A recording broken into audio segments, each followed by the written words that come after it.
किया, हमें शर्मसार करने का काम किया। लेकिन मैं आपको यकीन दिलाना चाहती हूँ कि अगर आप और हम इसी तरह डटे रहे, जुड़े रहे, तो यही तस्वीरें देश की तकदीर को बदलने का भी काम करेगी। आज जंतर मंतर में हमारे देश का युवा समझ चुका है कि कौन लोग हैं तो आपको और हमें लगातार प्रताड़ित कर रहे हैं। एक मजहब की लड़ाई बिना मतलब के जारी रखते हैं ताकि हम अहम मुद्दों से भटक सकें, ताकि हम शिक्षा, स्वास्थ्य, अपनी जरूरतों से भटक सकें। इसमें कहीं ना कहीं कमी हमारी भी रही है। मेरे भी बहुत से कॉलेज के साथी एपॉलिटिकल हो जाते थे कभी कभी। सोनम वांगचुक को पुलिस द्वारा अस्पताल से ले जाने की खबर के बाद जंतर मंतर पर मौजूद लोगों में काफी चर्चा और चिंता देखने को मिली। इसी दौरान इकरा हसन मंच पर पहुंची और छात्रों व प्रदर्शनकारियों को संबोधित किया।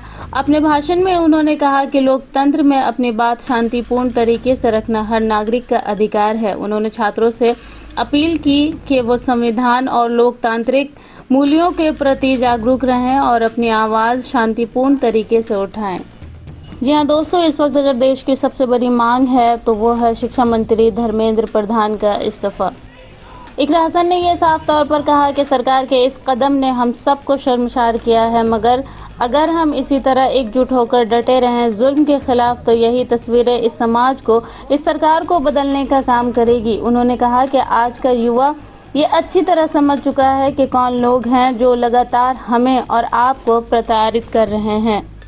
इसके बाद उन्होंने सरकार पर निशाना साधते हुए कहा कि सरकार मजहब की लड़ाई बेबुनियादी तौर पर सालों से जारी रखी है ताकि हम अहम मुद्दों से जैसे शिक्षा, स्वास्थ्य, बेरोजगारी, इन मुद्दों पर से लोगों का ध्यान हटा रहे और सरकार को इनकी जवाबदेही न करनी पड़े। साथ ही उन्होंने लोगों से अपील की कि 20 जुलाई को मार्च में बढ़ चढ़ कर लोग हिस्सा लें और इस प्रोटेस्ट को कामयाब करें। आगे उन्होंने कहा कि 20 जुलाई को एक इतिहास रची जाएगी और हमारी समाजवादी पार्टी के 37 के 37 सांसद प्रोटेस्ट में शामिल होंगे और इसे कामयाब करने की पूरी कोशिश करेंगे।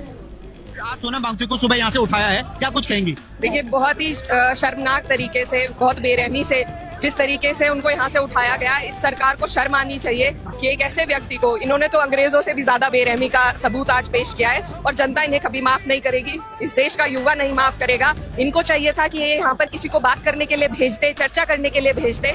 20 दिन से लगभग यहाँ से मेरे ख्याल में 10 ही मिनट दूर सारे प्रधानमंत्री हो या एजुकेशन मिनिस्टर हो, सब पास में रहते हैं। वो रैलियां कर रहे हैं, अन्य प्रोग्राम कर रहे हैं। एक व्यक्ति जो इतना सम्मानित, जिन्होंने देश को इतने गौरव देने का काम किए, उनको इस बेरहमी से उठाया गया। इनकी हिम्मत नहीं हुई उनसे 2 मिनट बात कर सके।